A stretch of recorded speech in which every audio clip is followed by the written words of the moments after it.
Hello. Okay. Hello everyone, स्वागत है आप सभी का इम्पैक्ट एकेडमी यूट्यूब चैनल पर। तो आज हम करेंगे, हमारे पास जो है इलेक्ट्रिक करंट या करंट इलेक्ट्रिसिटी की आपकी क्लास नंबर सेकंड रहेगी। ठीक है, इसके अंदर जो है सेकंड पोर्शन को हम यहाँ पे कवर अप करेंगे, जिसमें आपका किरचॉफ्स लॉ रहेगा और जो है व्हीटस्टोन ब्रिज के कुछ क्वेश्चन यहाँ पे हम करेंगे। ठीक है, तो फर्स्ट जो पोर्शन है उसका पूरी जो थ्योरी वाली क्लास है वो बेसिकली हम कर चुके हैं। ठीक है, अब आज हमारे पास रहेगा जो उसका सेकंड पोर्शन है हमारे पास यूनिट सेकंड का। ठीक है, क्लास जो है आपकी ये सेकंड ही रहेगी। ठीक है, चलिए, तो ऑडियो वीडियो ऑल क्लियर है और सभी जो है क्लियर, फटाफट से जो है कनेक्ट हो जाएं। देन हम स्टार्ट करते हैं आज की क्लास को। ओके जी, चलिए शुरू करें। ओके, आओ। क्वेश्चन फर्स्ट है आपके पास, Kirchhoff's junction rule is based on which principle. Kirchhoff's junction rule, देखो जंक्शन यहाँ पे किसको बोला जाता है? जंक्शन क्या होता है? बेसिकली मेरे पास एक पॉइंट जहाँ पे चीजें आती जाती रहती, जैसे रेलवे जंक्शन आपने सुना होगा। ठीक है, एक ट्रेन आएगी वापस चली जाएगी, मतलब ऐसा नहीं है कि जंक्शन पे कुछ ना कुछ चीजें रुकेंगी, ऐसा नहीं होता। तो किरचॉफ्स जंक्शन रूल बोले तो किरचॉफ्स बेसिकली बात करता है किसके लिए? चार्ज के लिए। फर्स्ट जो प्रिंसिपल है, यहाँ पे अगर मेरे पास ये जंक्शन है, करंट यहाँ पे आया, ठीक है, ये करंट क्या करेगा? निकल जाएगा। यानी कि यहाँ पे टोटल ये आ रहा है, मान लो ये आ रहा है, ये जा रहा है, तो क्या होगा? जितना भी करंट यहाँ पे एंटर कर रहा है उतना ही करंट क्या करेगा? इस जंक्शन से लीव करेगा। उतना ही करंट यहाँ पे क्या करेगा? जंक्शन से लीव करेगा। और अगर यहाँ पे हम देखेंगे एट जंक्शन टोटल जो करंट है हमारे पास, करंट कितना मिलेगा? वो मिलेगा जी जीरो। ठीक है, कितना मिलेगा? जीरो मिलेगा। अच्छा, यहाँ पे हम किस तरीके से कैलकुलेशन करते हैं? जो करंट एंटर करता है उसको हम पॉजिटिव लेते हैं और जो करंट लीव करता है उसको हम नेगेटिव लेते हैं। तो ओवरऑल जंक्शन पे अगर करंट देखें वो कितना आएगा? जीरो। तो यहाँ से अगर मेरे पास बात करूँ, I1 एंटर कर रहा है प्लस होगा, I2 एंटर कर रहा है प्लस होगा, I3 लीव कर रहा है तो माइनस होगा, और ये भी लीव कर रहा है तो -4, और ये एंटर कर रहा है तो +I5, and that is equal to 0। That is, इसका मतलब क्या हुआ? I1 plus I2 plus I5 which is equal to I3 plus I। यानी कि जितना करंट वहां पे एंटर करा उतना ही करंट वहां से क्या कर गया? लीव कर गया, है ना? क्या कर गया? लीव कर गया। तो हम यहाँ पे कहते हैं कि ये जो किरचॉफ जंक्शन रूल है, ठीक है, जंक्शन रूल जो है ये किसके ऊपर बेस्ड है? कंजर्वेशन ऑफ एनर्जी पे है, या फिर कंजर्वेशन ऑफ चार्ज पे है, कंजर्वेशन ऑफ मोमेंटम पे है, या कंजर्वेशन ऑफ करंट पे? हाँ जी, बताइए क्या आंसर यहाँ पे रहेगा? ये क्वेश्चन जो है लास्ट क्लास में भी हमने डिस्कस किया था। ठीक है, फर्स्ट प्रिंसिपल की अगर फर्स्ट लॉ की बात करते हैं तो that is based on the conservation of charge. Kirchhoff's junction law बोला जाता है, या फिर इसको किरचॉफ्स फर्स्ट लॉ भी बोला जाता है। ठीक है, and this is based on the conservation of charge. And second की अगर बात करें तो that is based on the conservation of energy. ठीक है, ये बात आप लोगों को पता होगी। ओके, क्लियर है यहाँ तक? ठीक है, जंक्शन रूल या फिर इसको बोला जाता है Kirchhoff's first law. This is based on the conservation of charge and this state that the current entering in the junction and the live at the junction is equal. ठीक है, enter करने वाला और लिव करने वाला दोनों क्या होंगे? इक्वल होंगे। That's why the total current at the junction must be equal to zero. क्या होगा? इक्वल टू जीरो होगा। ओके, चलिए नेक्स्ट क्वेश्चन देखते हैं। हमारे पास सेकंड क्वेश्चन है, इन ए क्लोज लूप, एक क्लोज लूप है, the algebraic sum of potential difference is zero. This represent, ये किसको रिप्रेजेंट करता है? अगर क्लोज लूप की बात करते हैं तो loop algebraic sum of potential difference is zero. Potential difference का एल्जेब्रिक सम जो है टोटल वहां पे कितना आ रहा है? जीरो आ रहा है। दिस रिप्रेजेंट, क्या ये ओम्स लॉ को दिखाता है, क्या ये कूलम्स लॉ को दिखाता है, या किरचॉफ्स लूप लॉ को दिखाता है, या गोज लॉ को दिखाता है? देखो गोज लो, हम यहाँ पे अगर डिफरेंट डिफरेंट तरीके से इनके बारे में बात करें तो गोज लो मेरे पास ये यूज होता है, यूज टू फाइंड आउट, किसके लिए यूज होता है बताना? That is use to find out electric field. किसको फाइंड आउट करने के लिए? Electric field for continuous bodies. ठीक है, कॉन्टिन्यूस बॉडीज जो है उनके अंदर और इलेक्ट्रिक फील्ड अगर हमें निकालना है तो हम क्या यूज करते हैं? गोज लो का यूज करते हैं। और अगर हमने कूलम्स लॉ लगाया है तो Coulomb's law is based on the या Coulomb's law is state that the force between two charge particle is equal to K Q1 Q2 bye are square. यानी कि ये फोर्स के बारे में इंफॉर्मेशन दे रहा है, इसके बारे में इंफॉर्मेशन दे रहा है, फोर्स के बारे में।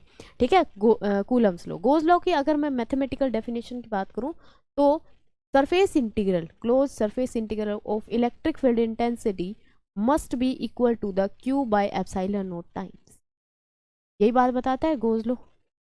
ठीक है, गोज लॉ यहाँ पे किसी लूप की कोई पोटेंशियल डिफरेंस की बात नहीं करता, ना ही आप लोगों को दिख रहा है ये पोटेंशियल की बात करता।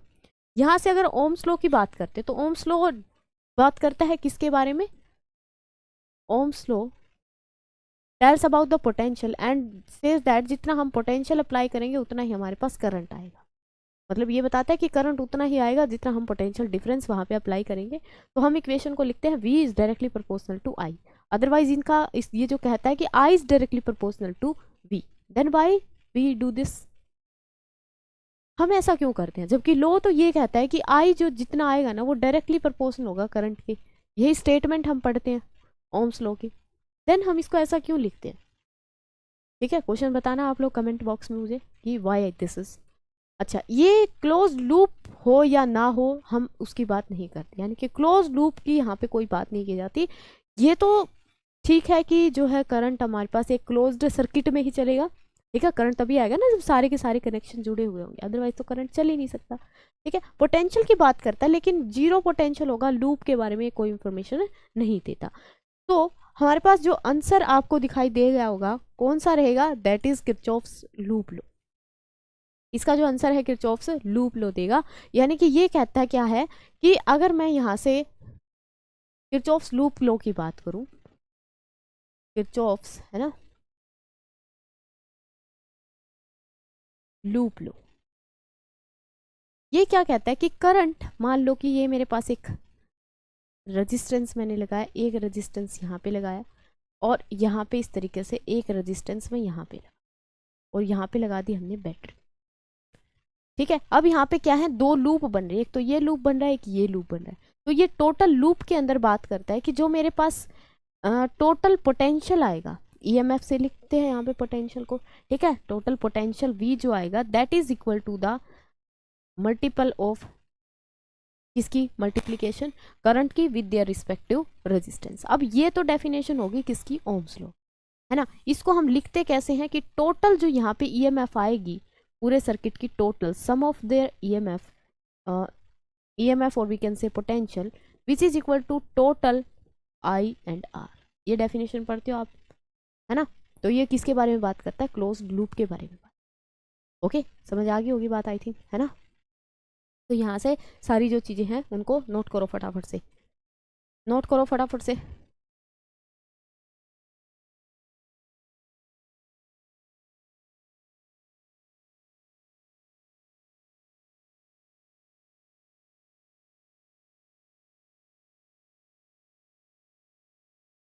ठीक है, चलिए नेक्स्ट क्वेश्चन देखते हैं, third question. Which law is use to solve the complex electrical circuit? Complex electric circuit को सोल्व करने के लिए हम यहाँ पे कौन सा लॉ लगाते हैं? देखो, एम्पियर लॉ जो कहाँ पे लगाया जाता है? यहाँ पे हम ऑप्शंस की भी साथ साथ में बात कर रहे हैं। बेसिकली ये जो आगे वाले हैं जो आपके चैप्टर, अगर आपने कंप्लीट सिलेबस कर रखा है तो वेल एंड गुड, आपको पता होगा कि एम्पियर्स लॉ क्या है, हमारे पास फैराडे लॉ क्या है ना। और अगर आप मतलब अभी कॉन्टिन्यूसली सिलेबस कर रहे हैं तो यहाँ तक आप नहीं पहुँच जाओगे, है ना। तो आगे वाली जो यूनिट है आपकी, जैसे कि ये आपका मैग्नेटिक फील्ड में बात करेगा, ये इलेक्ट्रोमैग्नेटिक इंडक्शन जो वाली यूनिट है फोर्थ यूनिट, उसके बारे में बात करें। ओके, तो ये कह रहा है कि सोल्व करने के लिए complex electrical circuit, complex electrical circuit का मतलब क्या होगा? भी जिसमें बहुत सारे रेजिस्टेंस लगे हो। ठीक है, बहुत सारे क्या है? रेजिस्टेंस लगे हो। और जैसे कि ये अभी जो हमने सर्किट बनाया था यही वाला, ठीक है, ऐसे वाले सर्किट अगर मेरे पास है, ऐसे वाला अगर सर्किट मेरे पास है तो इसको सोल्व करने के लिए हम क्या यूज करते हैं? ये क्वेश्चन में ये पूछा। ठीक है, मतलब इस तरीके के कोई कॉम्प्लेक्सिटी जहाँ पे हो, जहाँ पे सिंपल लीनियर एक तार नहीं लगी हो, तो वहाँ पे हम क्या यूज करते हैं? एम्पियर्स लॉ कहाँ पे यूज किया जाता है? अगर हम बात करते हैं एम्पियर्स लॉ की, एम्पियर्स लॉ लगता है इसको भी, मतलब एम्पियर्स लूप लॉ बोला जाता है क्योंकि ये लूप के अंदर काम करता है। ठीक है, लेकिन ये बताता किसके बारे में है? ये बताता है मैग्नेटिक फील्ड के बारे में। इंफॉर्मेशन किसकी देता है? मैग्नेटिक फील्ड की देता है।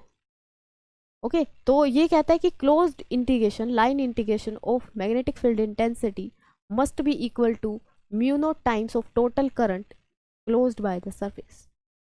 इस तरीके की डेफिनेशन आप पढ़ते हो, है ना। तो यहाँ पे ये जो है कॉम्प्लेक्स प्रॉब्लम को सॉल्व करने के बेसिकली इस सर्किट में हमें क्या निकालना होता है, इसकी वोल्टेज निकालनी होती है, कितना करंट यहाँ पे चल रहा है, कितना रेजिस्टेंस यहाँ पे, तो उस चीज़ों की बारे में बात करता है।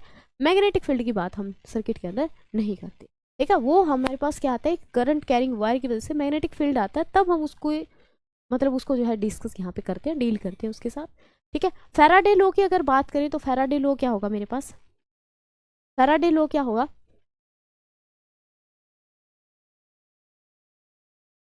फैराडे लॉ बताता है किसके बारे में, इलेक्ट्रोमैग्नेटिक इंडक्शन के बारे में। इसके बारे में बताता है ईएमआई यानी कि इलेक्ट्रोमैग्नेटिक इंडक्शन, कि हम क्या करेंगे यहाँ पे इलेक्ट्रिसिटी, हम मैग्नेटिक फील्ड को चेंज करेंगे तो हमारे पास इलेक्ट्रिसिटी बनेगी, और इलेक्ट्रिसिटी को चेंज करेंगे तो वो मैग्नेटिक प्रॉपर्टीज शो करेगा, ठीक है। जैसे करंट कैरिंग वायर होता है, उसमें से करंट चल रहा होता है यानी कि इलेक्ट्रिसिटी जा रही होती है, तो उसका हमें मैग्नेटिक इफेक्ट देखने को मिलता है, ठीक है। दूसरा, अगर हम बार बार मैग्नेट्स को चेंज कर रहे हैं तो वहाँ पे ईएमएफ देखने को मिलती है, तो उन चीज़ों को क्या करता है, रिलेट करता है, ओके। तो यहाँ पे ये कहता है कि जो ईएमएफ आएगी उनके अंदर इंड्यूस होगी, तो वो change in magnetic field with respect to time होगी। पढ़ते हो ऐसी डेफिनेशन, है ना। तो यहाँ पे ये जो लेंज लो है तीसरा, फिर ये लेंज लो बताता है इसके बारे में, ये जो नेगेटिव साइन है यहाँ पे ये इसका प्रूफ देता है, ठीक है। लेंज लो सिर्फ इसके अंदर ही हम कह सकते हैं इंक्लूड है, ओके। अब हमारे पास बचा कौन सा, हमारे पास आंसर जो रहेगा इसका, इस क्वेश्चन का, वो क्या रहेगा, दैट इज किरचॉफ्स लॉ। तो किरचॉफ्स लॉ जो है यूज किया जाता है, दैट इज ये बताता है टोटल जो मेरे पास ईएमएफ आएगी वो सम होगी किसका, टोटल आई एंड आर का। This is the Kirchhoff's second law, right, ठीक है। तो ये किरचॉफ्स सेकंड लॉ जो है, सेकंड लॉ हम लूप लॉ भी बोल सकते हैं यहाँ पे, या फिर फर्स्ट लॉ का भी यूज करते हैं, जैसे जो जंक्शन वाला लॉ हमने पीछे डिस्कस किया क्वेश्चन में, उसका भी यूज हम यहाँ पे करते हैं कॉम्प्लेक्स प्रॉब्लम्स को या सर्किट्स को सोल्व करने के लिए, ओके।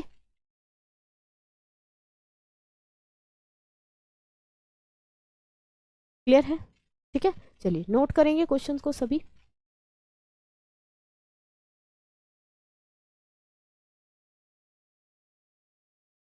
क्वेश्चन को नोट करेंगे सभी।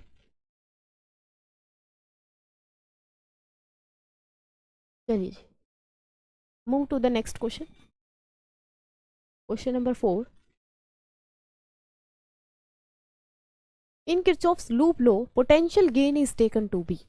ये कह रहा है कि जो किरचॉफ्स लूप लॉ होता है वहाँ पे हम पोटेंशियल की बात करते हैं कि पोटेंशियल कितना हमारे पास, मतलब वहाँ पे कुछ साइन कन्वेंशन होते हैं, जैसे कि आपके ऑप्टिक्स में साइन कन्वेंशन होते हैं कि हमें यहाँ से, जैसे कि अगर मिरर की बात करें तो पोल से ही मेजर करना है, या फिर हम मतलब अगर अपोजिट डायरेक्शन में है, रे हमारे से अपोजिट डायरेक्शन में है तो उसको नेगेटिव लेना, पॉजिटिव लेना। इस तरीके से यहाँ पे भी कुछ ना कुछ क्या होते हैं, साइन कन्वेंशन होते हैं कि हम अगर करंट की डायरेक्शन में ही जा रहे हैं then the product of the current and resistance is taken to be positive. अगर बैटरी का पॉजिटिव आता है टर्मिनल तो पॉजिटिव लेंगे, मतलब उसको गेन बोला जाएगा, नेगेटिव आता है तो उसको लॉस बोला जाएगा, ठीक है। ऐसे कुछ साइन कन्वेंशन यहाँ पे होते हैं। तो ये यहाँ पे क्वेश्चन पूछ रहा है कि in Kirchhoff's loop law potential gain कैसा लिया जाता है, तो पोटेंशियल गेन हम ऐसा हमेशा कैसा लेते हैं, दैट इज पॉजिटिव। कैसा लिया जाता है, पॉजिटिव लिया जाता है, क्लियर। चलिए नेक्स्ट क्वेश्चन देखते हैं, question number 5। Wheatstone bridge is use to measure, Wheatstone bridge, हाँ जी, व्हीटस्टोन ब्रिज जो है आपके सिलेबस में है अभी, है ना, मतलब जो न्यू वाला सिलेबस है, रिवाइज सिलेबस जिसको बोलेंगे, उसके अंदर भी आपके पास इंक्लूड है। जो आगे वाले टॉपिक्स हैं जैसे कि पोटेंशियोमीटर वगैरह, वो ये आपके जो है कट आउट है सिलेबस में से, ओके। तो यहाँ पे पूछ रहा है कि व्हीटस्टोन ब्रिज जो है वो मेजर क्या करता है, किस चीज़ को मेजर करता है, क्या वो वोल्टेज को मेजर करता है, करंट को, रेजिस्टेंस को, या पावर को। Yes, tell me what is the answer of this question, बताइए किसके बारे में इंफॉर्मेशन देता है व्हीटस्टोन ब्रिज, क्या चीज़ हम यहाँ पे कैलकुलेट आउट कर सकते हैं। देखो अगर हम व्हीटस्टोन ब्रिज की बात करते हैं तो व्हीटस्टोन ब्रिज में क्या होता है, बेसिकली इस तरीके से आपकी एक अरेंजमेंट होती है इसकी रेजिस्टेंस की,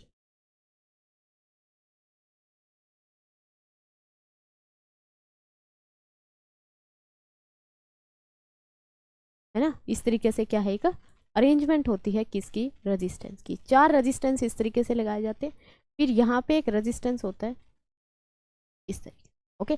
तो यहाँ पे इस, फिर ये इस तरीके से आप कनेक्ट कर देते हैं इसको बैटरी के साथ, राइट, ठीक है। यहाँ से करंट चलता है, यहाँ से जाता है, मतलब इस तरीके से करंट जो है इस सर्किट के अंदर चल रहा होता है। इसको हम P मान लेते हैं, PQRS। और यहाँ पे बीच में हमारे पास एक चीज़ और लगी होती है जो कि हमें बताती है कि ब्रिज जो है बैलेंस हुआ कि नहीं हुआ, and that is known as galvanometer. क्या होता है वो? गैल्वेनोमीटर होता है। ठीक है, ऐसे ही कुछ अरेंजमेंट पढ़ते हो आप व्हीटस्टोन ब्रिज के बारे में। तो यहाँ से इसका जो रिजल्ट आता है लास्ट में वो क्या आता है कि जब ये ब्रिज बैलेंस हो गया, यानी कि हम इसको एक्सपेरिमेंटली भी प्रूव करते हैं, तो जब ये ब्रिज बैलेंस हो जाता है तो P/Q और R/S इक्वल आ जाते हैं। ठीक है, फिर हम पढ़ते हैं कि यहाँ पे हमें पास तीन जो रेजिस्टेंस है, PQRS क्या है? रेजिस्टेंस है। रेजिस्टेंस का रेशियो इक्वल आ गया। यहाँ पे क्या है? तीन तो नॉन है और एक क्या है? ये अननोन रेजिस्टेंस। क्या है? अननोन रेजिस्टेंस है।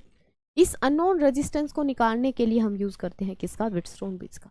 भी हमें नहीं पता था वो रेजिस्टेंस कितने ओम का है, हमने यहाँ पे कनेक्ट कर दिया, उसको फिर बैलेंस करके देखा। बैलेंस करने के बाद हमारे पास जब भी ये गैल्वेनोमीटर की जो नीडल है, यानी कि इसमें गैल्वेनोमीटर में से जो करंट आ रहा था वो 0 हो जाएगा, तब हम बोलेंगे क्या कि ब्रिज जो है बैलेंस हो गया। तो वहाँ से इनका रेशियो, जब ब्रिज बैलेंस होगा तो ये रेशियो मस्ट भी आना चाहिए इक्वल।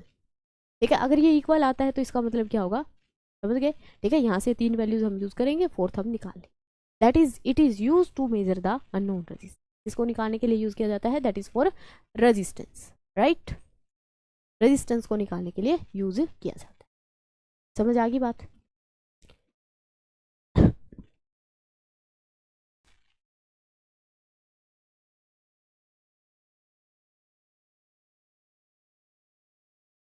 क्लियर है सभी को?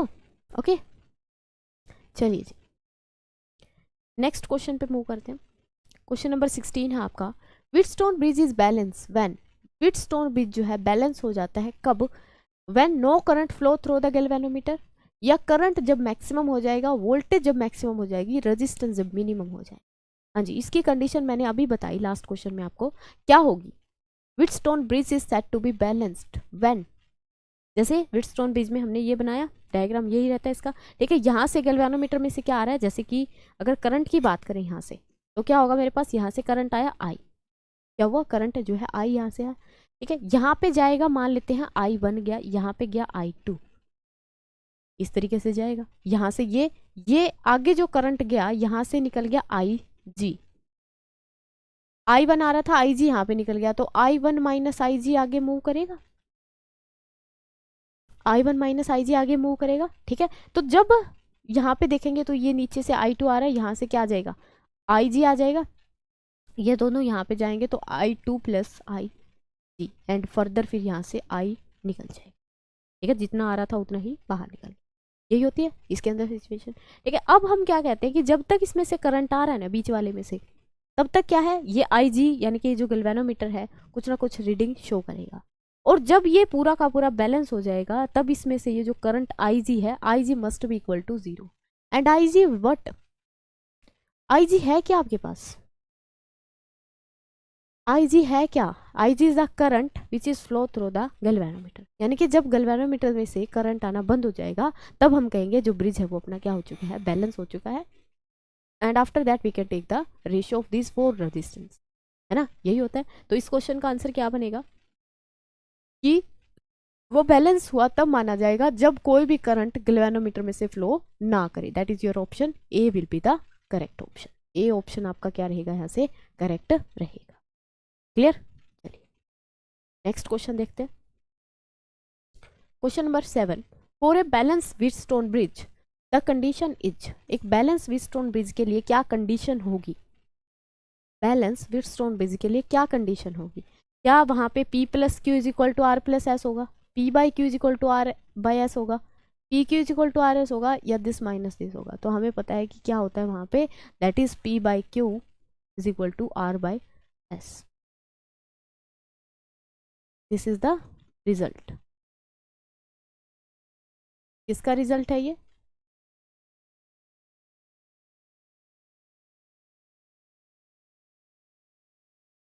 Wheatstone bridge. ठीक है, and Wheatstone bridge is use to find out the unknown resistance. ये बात भी पता होनी चाहिए। ठीक है, इसके लिए यूज किया जाता है नोन रेजिस्टेंस को फाइंड आउट करने। ठीक है जी, चलिए नेक्स्ट क्वेश्चन है आपके पास। A device used in the middle arm of resistance bridge is. Middle arm जो होती है उसकी बीच वाली जो आर्म होती है वहाँ पे हम क्या यूज़ करते हैं, क्या लगाते हैं, वहाँ पे एमीटर लगाया जाता है, वोल्ट मीटर या गैल्वेनोमीटर या पोटेंशियोमीटर, क्या लगाया जाता है वहाँ पे। देखो अगर एमीटर की बात करते हैं तो एमीटर इज यूज्ड, किसके लिए यूज होता है, it is used to measure large current, large और we can say normal current, है ना, नॉर्मल करंट को मेजर करने के लिए यूज किया जाता है। इसको किसके लिए यूज किया जाता है, नॉर्मल करंट को मेजर करने के लिए यूज किया जाता है। वोल्ट मीटर अगर देखें तो वोल्टेज को मेजर करने के लिए यूज किया जाता है। किसको मेजर करते हैं, ये वोल्टेज को, है ना। अच्छा जी, गैल्वेनोमीटर देखें तो galvanometer shows the presence of current, या we can say that use to major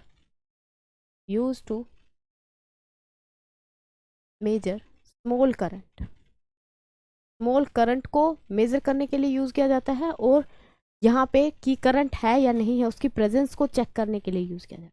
ठीक है, लार्ज करंट या डोमेस्टिक सर्किट के अंदर कभी भी हम गैल्वेनोमीटर यूज नहीं करते, क्योंकि वो उसकी रेंज से बाहर हो जाती है चीजें, है ना, वो उसको मेजर नहीं कर सकता। अच्छा जी, पोटेंशियोमीटर, पोटेंशियोमीटर खुद एक वोल्टेज मतलब कि व्हीटस्टोन ब्रिज जैसे ही एक अरेंजमेंट है जहाँ पे हम वोल्टेज को निकालते हैं और रेजिस्टेंस को निकालते हैं, तो ये होगा नहीं। ठीक है, तो मिड में उसमें क्या लगाया जाता है, दैट इज गैल्वेनोमीटर। और जब ये गैल्वेनोमीटर में से करंट आना बंद हो जाता है, यानी कि वो जो वहाँ पे नीडल होती है उसकी डिफ्लेक्शन क्या हो जाती है, बिल्कुल जीरो हो जाती है, नेग्लेक्ट हो जाती है, तब हम वहाँ पे कहते हैं कि जो ब्रिज है वो बैलेंस हो चुका है। Right, okay.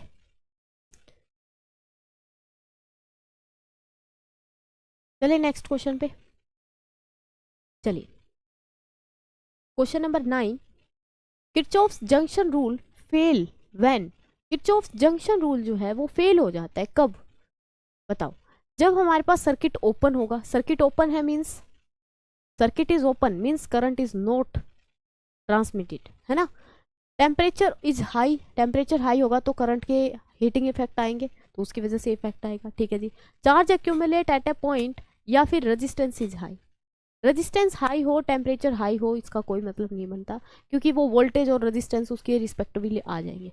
अब यहाँ पे बताना है Kirchhoff's junction law open circuit में फेल हो जाता है, या फिर जब चार्ज पूरा अक्यूमुलेट हो जाए एक पॉइंट पे तब वो जो है क्या हो जाता है, अपने पास फेल हो जाता है। तो किस केस में फेल होता है बताओ, किस केस में ये जो है फेल हो जाता है। ये किरचॉफ्स जंक्शन लॉ एक जंक्शन पे बात करता है, यानी कि अपने पास करंट चलना चाहिए, करंट क्या होना चाहिए, चलना चाहिए, करंट चलेगा तभी तो वहां पे लूप बनेगा, है ना। जंक्शन पे करंट जीरो होगा उसके बारे में इंफॉर्मेशन देता है, लेकिन जब हमारे पास चार्ज एक पॉइंट पे एक्यूमुलेट हो जाएगा ना, एक पॉइंट पे आ गया सारा का सारा, जा ही नहीं रहा वहां से, तो तब ये जो है लो वहां पे हम मतलब उसका कोई सेंस नहीं बनेगी। अगर एक पॉइंट पे है सारा का सारा चार्ज तो हम जंक्शन कहाँ पे बनाएंगे, बन ही नहीं पाएगा, है ना। ठीक है, चलिए क्वेश्चन नंबर 10 है, in a circuit if 4 ampere current enter a junction and current leaving are 1 ampere and 2 ampere, remaining current will be, current जितना एंटर करेगा उतना ही लीव करेगा। This is according to Kirchhoff's first law, और we can say according to Kirchhoff's junction law, है ना। इसने बोला है कि कोई सर्किट है अगर 4 एम्पियर करंट एंटर कर रहा है तो एंटरिंग करंट को हम क्या लेते हैं, जो करंट एंटर करेगा, एंटरिंग करंट को हम लेते हैं पॉजिटिव, है ना। कितना कर रहा है यहाँ पे 4 ampere, and current leaving, leaving current को क्या बोला जाता है, leaving current is taken to be negative, कितना है 1 एम्पियर, प्लस कर देंगे 2 एम्पियर, है ना। तो हमारे पास अकॉर्डिंग टू किरचॉफ्स जंक्शन लो क्या कहता है कि जितना करंट एंटर करेगा उतना ही करंट वहां से क्या करेगा, लीव करेगा, उतना ही करंट क्या करेगा, लीव करेगा। तो एंटर कितना कर रहा है हमारे पास 4 एम्पियर, और लीव कितना कर रहा है, that is equal to 1 ampere plus 2 ampere. ये कह रहा है कि उसमें रिमेनिंग करंट कितना बचेगा, तो यहाँ पे कितना है, ये आ जाएगा 4 एम्पियर, यहाँ से हो जाएगा 3 एम्पियर। रिमेनिंग अगर निकालेंगे तो दिखाई दे रहा होगा आपको, ठीक है, जितना एंटर कर रहे हैं उतना ही लीव करना चाहिए था, तो यहाँ पे कितने की कमी है, कितने की कमी है, 1 एम्पियर की कमी है, तो 1 एम्पियर इज आवर आंसर। ठीक है, तो 1 एम्पियर अब एंटर करना चाहिए कि लीव करना चाहिए, ये हमारे पास है लीविंग वाला, ये कौन सा है, लिविंग करंट है, और ये एंटरिंग है, तो एंटर तो पहले से ही ज़्यादा कर रहा है ना, तो ये 1 एम्पियर क्या होना चाहिए, लीविंग होना चाहिए, तो 1 एम्पियर यहाँ से क्या करना चाहिए, लीव करना चाहिए। ठीक है, ओ लीव कर जाएगा फिर तो यहाँ पे 2 ही एम्पियर बचेगा, लीव कर जाएगा फिर तो 2 ही एम्पियर बचेगा, है ना, एंटर करना चाहिए ये। ठीक है, 1 एम्पियर क्या करना चाहिए, एंटर करना चाहिए, ताकि 1 एम्पियर एंटर करे तो कितना हो जाए टोटल, यहाँ पे 4 और यहाँ पे भी कितना हो जाए, 4 हो जाए। ठीक है, चलिए नेक्स्ट क्वेश्चन देखते हैं, question number 11, Wheatstone bridge become most sensitive. Wheatstone bridge जो है वो मोस्ट सेंसिटिव होता है किसके लिए, all resistance R very small, all resistance R very large, all resistance are nearly equal, या रेजिस्टेंस आर एक्सट्रीमली अनइक्वल। कब जब सबसे ज़्यादा जो है सेंसिटिव होगा, ये कब सबसे ज़्यादा सेंसिटिव होगा,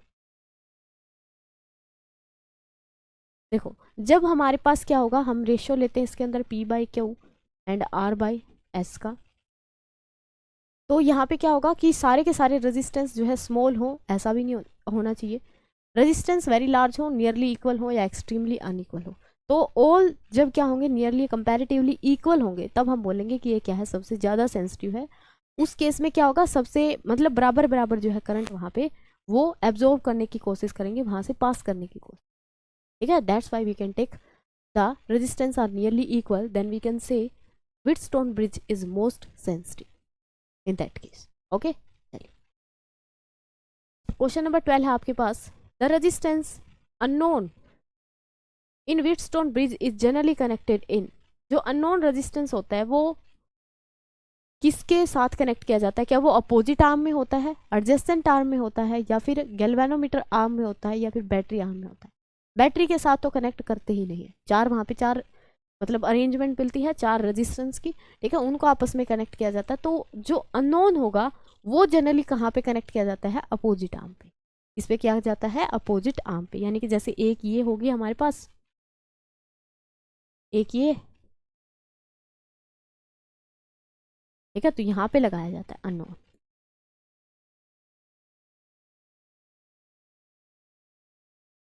ओके, तरीके से ये बनते हैं अरेंजमेंट टोटल। तो अननोन रेजिस्टेंस जो है अपोजिट आर्म पे लगाई जाती है एज कम्पेयर टू, मतलब सेम जो हमें पता है वो दोनों एक पे लगेंगे, उसके अपोजिट लगेगा। ठीक है, इधर ये दोनों यहाँ पे लगा दो तो ये यहाँ पे आ जाए। ठीक है ना, चलिए okay. Question number 13, Kirchhoff's loop rule is based on, Kirchhoff's loop rule या किरचॉफ्स लूप लॉ जिसको बोलते हैं,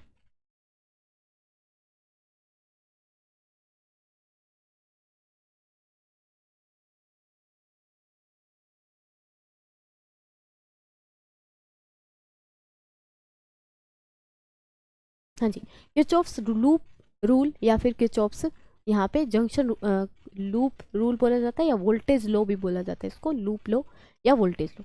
तो this is not based on the conservation of mass, conservation of energy के ऊपर बेस्ड होता है, नॉट चार्ज नॉट पावर। ठीक है, तो किस पे बेस्ड होता है, कंजर्वेशन ऑफ एनर्जी के। ठीक है, अब ये ध्यान रखना दोनों चीजें कि किरचॉफ्स फर्स्ट लॉ जो है वो बेस्ड है अपने पास कंजर्वेशन ऑफ चार्ज के ऊपर, और जो सेकंड वाला है वो बेस्ड है अपने पास कंजर्वेशन ऑफ एनर्जी के ऊपर। ठीक है, चलिए, when Wheatstone bridge is unbalanced current flow through, जब व्हीटस्टोन ब्रिज जो है अनबैलेंस होता है तो करंट जो फ्लो करता है वो कैसा होता है, क्या वो ऑल आर्म्स के अंदर एक्सेप्ट गैल्वेनोमीटर में से जाता है, मतलब सभी में जाता है गैल्वेनोमीटर को छोड़ के, ओनली गैल्वेनोमीटर में से जाता है, या फिर ऑल आर्म्स इंक्लूडिंग गैल्वेनोमीटर, या ओनली अननोन रेजिस्टेंस। अनबैलेंस होगा तो देखो, बैलेंस होगा तब तो गैल्वेनोमीटर में से जाएगा नहीं, अदरवाइज तो जा ही रहा है, अदरवाइज तो क्या है उसके अंदर से जा रहा है। ठीक है, तो सभी की सभी आर्म में से वो करंट जो है फ्लो करेगा, सभी की सभी इंक्लूडिंग गैल्वेनोमीटर सभी आर्म में से क्या करेगा, करंट फ्लो करेगा, जब तक हमारा क्या है, व्हीटस्टोन ब्रिज अनबैलेंस्ड है। ठीक है, बैलेंस होने के बाद फिर वो अपने पास बैलेंस होगा तो फिर ऊपर वाला ऑप्शन बनेगा ए, कि सभी आर्म में से जाएगा लेकिन गैल्वेनोमीटर वाली में से नहीं जाएगा। ठीक है, चलिए next question, in if in Wheatstone bridge P Q by R S, P/Q is equal to R by S, then the current through galvanometer is. अगर ऐसा हो पॉसिबल कि ये P by Q R by S के equal आ जाए, तो ये पूछ रहा है IG कितना होगा उस केस में, यानी कि करंट थ्रू गैल्वेनोमीटर। ये कंडीशन कब होती है, जब ब्रिज बैलेंस हो जाता है। और ब्रिज बैलेंस कब बोला जाता है, जब गैल्वेनोमीटर के अंदर से करंट कितना चला जाए, 0 चला जाए। ठीक है, तो गैल्वेनोमीटर में से करंट कितना शो होगा हमने को, 0 होगा। तब हम बोलेंगे ब्रिज जो है वो क्या हो गया है, बैलेंस हो गया है। और उसके बाद फिर हमारे पास ये वाली कंडीशन बनती है। ठीक है, चलिए ओके। तो इस क्लास में जो है आपके पास इतने ही क्वेश्चन है। ठीक है, जो इसकी न्यूमेरिकल पोर्शन है वो आपका नेक्स्ट क्लास से स्टार्ट हो जाएगा। ओके, तब तक के लिए अपना पढ़ते रहें, ध्यान रखें और ठीक है काम करते रहें। थैंक यू सो मच, मिलते हैं नेक्स्ट क्लास में।